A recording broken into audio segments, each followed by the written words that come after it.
Main event is Kelvin Gastelum challenging for a belt for the first time, the middleweight title against Robert Whittaker. Robert Whittaker finally getting that opportunity to defend his title in his home country of Australia. And how exciting is this? Kind enough to join us so early in the morning over there in Sydney, I do believe. I do believe he leaves tomorrow. Here he is, the man himself, Robert Whittaker. Robert, how are you?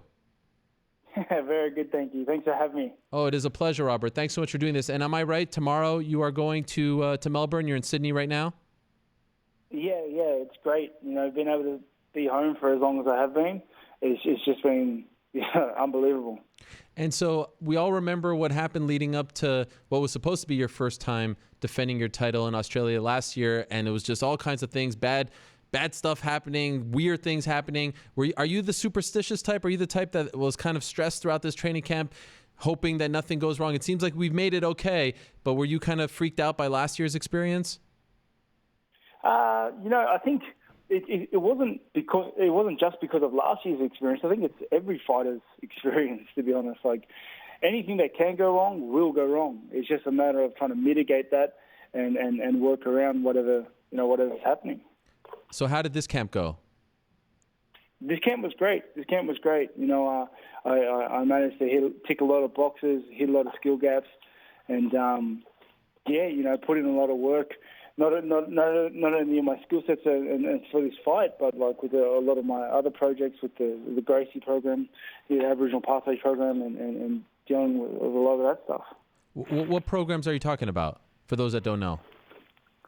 We have we run an Aboriginal Gracie's Pathway program that we run out of our gym, and have a few business partners that work on that, and I go in there and do some mentoring on the side when obviously I'm not focusing on a fight or missing training. Would it be fair to call that, like, was this something that you dreamed of, being a champion, defending your belt in Australia? Was this something like when you were planning your career, man, this is an experience that I want to have, you're about to have it this weekend? Was that something that you thought of and dreamed of? Yeah, it's a huge milestone for me. A big milestone for me was, the first one was, I wanted to get the belt and bring it home. And, I was fortunate enough to do that. And I guess the next step was to defend the belt at home. And, here we are. After 2 straight fights against a guy who's built like a brick house, Yoel Romero, and I named it the fight of the year last year, one of the rounds of the year. You took shots from him, had to fight him back-to-back, dropped you come back, all that. You break your hand in the fight. After that experience, does it feel like you can do anything now? Because I can't imagine anything worse than going 10 rounds against Yoel Romero and winning both of them, but taking his best shots. It sort of feels like at this point you could do anything. Do you feel the same? Thank you for that, by the way. With round of the year, fight of the year, I appreciate that acknowledgement. And I've said it before that the rest of the division should be dissuaded by the fact that I took Romero's best shots. I fought him for 10 rounds, 50 minutes of fighting, and come away with the win twice. Injured both fights. I'm not to be underestimated. I'm not going anywhere, and you need to come in there with your best game to try and take me out. Your last 3 fights, 2 against Romero, the other fight against Jacare Souza, all killers, all great opponents. Do you consider Kelvin on their level? It still feels like he maybe doesn't get the attention and respect that he deserves at 185 pounds. Do you consider him to be equally as tough, maybe even tougher than those guys? Yeah, definitely. He definitely doesn't get the props he deserves. He doesn't get the looks he deserves. But I was that guy. That was me. Yeah. And look what I did. I'm very aware that his skill set is very good. He's very well rounded. But a bigger thing I think that plays a big role is that he's tough and he's hungry. He's young, and those 3 combinations mixed with any fighter is dangerous. Well, I would still argue that I think that you're the most underrated UFC champion right now. You have taken that throne from perhaps Demetrius Johnson or Daniel Cormier from a year or 2 ago, that you still don't get the attention that you deserve. And I know you've always said that you don't care about that stuff, that the belt is just a thing. You're just going out there trying to win as many fights. You're not here for all the attention. But am I onto something here? Like if you were being honest with yourself, you don't get the same kind of attention as the other champions. Do you agree? Yeah, I don't, but I guess it makes it all the more fun for me to try and go out there and show people and convince them that, yeah, I'm the real deal. What was up with Dana White saying recently that you don't do media? That every time I ask you to come on, you come on. What was up with that? I felt like he was almost blaming it on you. No, I feel there was something lost in communication, between some staff members and whatnot. I always try to jump out of media commitments. Like I'm always. You yourself know that I'm always responded to doing interviews and stuff like that. The only thing that I have a problem with is when they want me to miss a training session to hit an interview, and I'm like, well, you want me to win fights or do you want me to do an interview? You can't have both. Like, right. Pick one. But if you work around me, like we get it done. Me and you have always made it work, and we live on the opposite sides of the globe. So. Well, it does seem like you cleared the air with Dana because he was in Australia to, I guess, award you the GQ. Was it the Sportsman of the Year? Was that the award that you received from him back at the end of 2018? Yes, it was. And it was a very honourable occasion. So what is that for? Is it just the best athlete in Australia? I think it's just like an outstanding sort of award for the sportsman category. The GQ magazine, obviously a very prestigious magazine, and to be able to receive that, we're moving into the limelight of like your more mainstream sports now was unreal. Did you get a chance to sit down with Dana and clear the air? Oh yeah, we spoke, and everything's understood. Like I said, it was just miscommunication. Okay. Are you getting? I know you're not in Melbourne right now, but from what I understand, the tickets sold out very quickly, and it feels to me like the top two fights are really the marquee fights on this card. They're both in the same weight classes. You got Anderson there, you've got Israel there, you've got you there. It feels like this is all about the middleweight division, and it's all being led by you. You are the face of this card in many respects. Do you get the sense, even from home in Sydney, that this is a really big deal, or will you only truly understand that and feel that once you get to Melbourne tomorrow? No, it is a big deal. This is my home country, and I'm the current champion. I'm defending my belt on home soil. This is if you're a combat sports fan, this is the fight to watch. This is the place to be. So. I go into this fight with those pressures and knowing that this is my stage and this is my limelight. It's it's just is what it is. It's one of those things. I know you're focused on Kelvin and you're a true professional, but in the co-main event we do have Israel Adesanya versus Anderson Silva, and both are implying that if they win, they get to fight you. Are you hoping that one wins over the other? Yeah, I don't really take sides with the middleweight division. I think it'll be a hard fight. I think both guys are very, very dangerous. So I'm definitely curious to see how that fight plays out. I got my eyes locked on Kelvin. If I even blink or look past him for a second, he'll take me out. So I'm going to have to focus on him for now. Who do you think is going to win that fight? Can I ask you that? Israel or Anderson?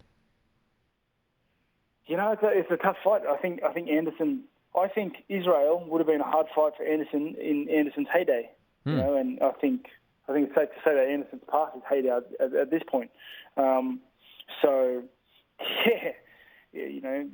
guess that's my opinion. But if anyone can pull off something spectacular and out of the blue, it's Anderson Silva.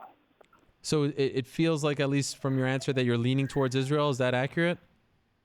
I would have to say he would be the favorite. Okay.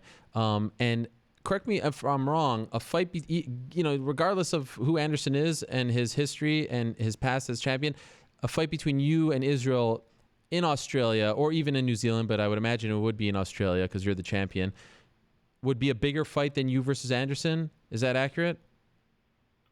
To be honest, if I'm fighting in Australia or New Zealand, I'm selling the house down. Like that's just they're my home countries.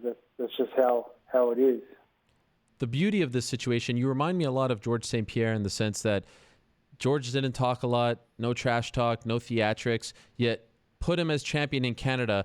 That thing sells out in a matter of minutes. Your situation in Australia/New Zealand feels like the exact same thing. Like you're the second coming of George. We haven't had a champion with a similar personality to George's do what you are doing as far as ticket sales and gate is concerned. Have you heard of that comparison, and are you okay with that comparison? I haven't, but you know, I'm honoured. You know, I think George St. Pierre was one of the greatest warriors and martial artists of our time. So to be even, you know, in the same sentence as him like that is a great thing. I know that you don't.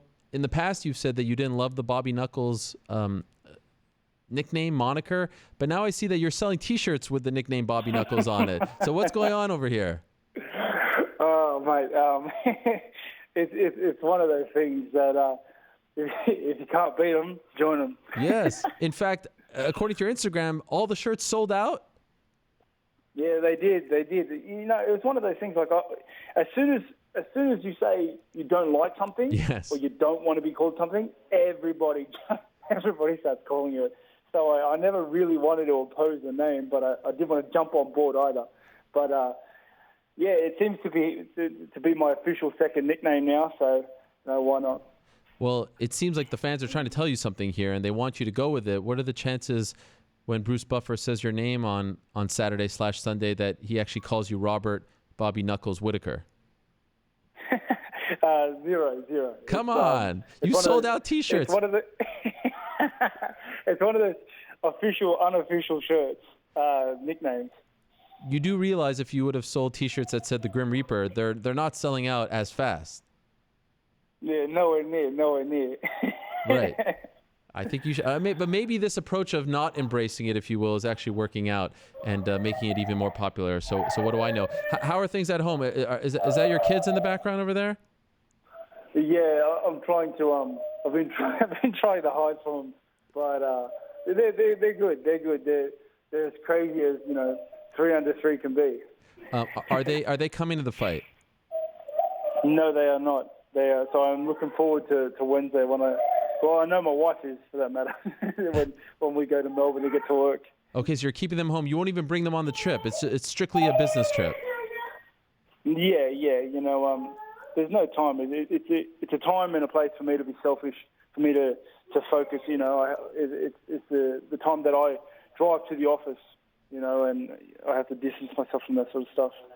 Kelvin has gone on the record and says he will knock you out in the first. His manager was on earlier saying that he will knock you out. What do you make of him continuing to stick by this prediction? Do you feel like he's not respecting you? No, a lot of guys have said that. And a lot of guys have tried that. But, to most of those guys, disappointment. What's your prediction? I'm coming in really good. I'm coming in probably the fittest, healthiest, and strongest I've ever been. So, I'm a great fighter on my bad day. So, yeah, you can take that as you will. You have looked amazing since going up to 185. No one has yet to defeat you. And again, I would say going through what Yoel did in June and then the previous summer, just absolutely incredible. You did it with one hand in the second fight. I am so excited to finally see you back in there, Robert, because it does feel like it's been a really long time, almost 8 or so months to be exact. Very exciting stuff. Also getting to see you fight in Melbourne and defend that title in Melbourne. Of course, the last time you fought in Melbourne, you knocked out Derek Brunson in the first round. So it's always cool to see you fight back there, and it makes you, in my opinion, feel like an even bigger star. So I think that's going to be a cool byproduct as well. Thanks for doing this so early in the morning. Safe travels to Melbourne, and good luck to you Sunday morning out there. Can't wait for the fight. Thank you so much. I appreciate you guys having me on again. All right. Always a pleasure to talk to the middleweight champion of the world, one Robert Whittaker, coming off those 2 great wins over Yoel Romero. You'll recall UFC 213, UFC 225 to be exact. He got the unanimous decision victory over Romero the first time, then the split decision victory, and that's the lineup right over there. Prelims start at 6:15 on UFC Fight Pass. This is the first pay-per-view of the ESPN era, and as you can see, for pay-per-views, the prelims, the early prelims, if you will still be on Fight Pass. That's the last Fight Pass UFC fights, if you will, in America for pay-per-views, if that makes sense. It will only be on pay-per-views, UFC Fight Pass, the early prelims. Then you've got the middle prelims, 8 to 10 on ESPN. And then you've got the main card headlined by Robert Whittaker versus Kelvin Gastelum. That's on pay-per-view. Here's the lineup of stuff that's coming at you on the ESPN family of networks, either digital or linear. Friday, 7 p.m., official weigh-ins live on ESPN Plus. And by the way, no ceremonial / official weigh-in thing this particular card. It's just one weigh-in. Because of the time difference, it's going to be the old school weigh-in. So the quote-unquote ceremonials, those will be the official weigh-ins as well. You can watch those at 7 p.m. on ESPN Plus. Also, at 9 p.m. on ESPN Plus, we'll have the pre-show live on everyone's favorite platform. And then Saturday, look at Corporate Jake leaving out my radio show. Second time in a row. Why no love for our radio show, Corporate Jake? Explain yourself right now to the masses.